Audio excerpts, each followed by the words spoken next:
Why did Rawalpindi choose silence?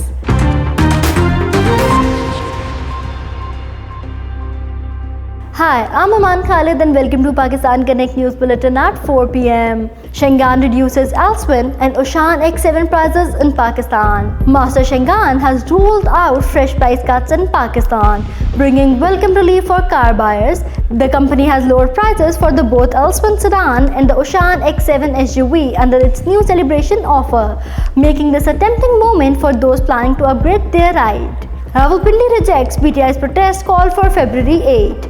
As Pakistan Tehreek-e-Insaf is preparing for the protests across Pakistan, the residents of Rawalpindi have rejected their call to come out on the roads. Shop owners, daily commuters have decided to continue their daily life and not involve in any violent activities across the garrison city. In meeting with Iranian ambassador, Dar reiterates commitment to strengthening bilateral ties. Deputy Prime Minister and Foreign Minister Ishaq Dar reiterated Pakistan's commitment to further strengthening engagement with Iran in a meeting with the Iranian ambassador Raza Amiri Moghadam in Islamabad on Saturday. WHO says 1 person dead from Nipah virus in Bangladesh.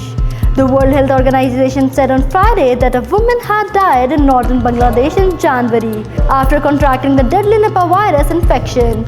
The case in Bangladesh, where Nipah cases are reported almost every year, follows 2 Nipah virus cases identified in neighboring India, which has already prompted stepped-up airport screenings across Asia. Pakistan, Canada stressed cooperation in trade and investment in 6th round of bilateral consultations. Pakistan and Canada emphasized the importance of cooperation in trade and investment in 6th round of bilateral political consultation between the two countries held in Islamabad on Saturday. Relief for industry as government shifts burden to domestic bills. The government has proposed imposing a monthly fixed charge of between Rs 2,000 and Rs 675 on more than 28.5 million residential electricity consumers to raise around Rs 1.25 billion and a fund of relief package of Rs 4.04 per unit for industrial users. Stay connected to Pakistan Connect for more updates.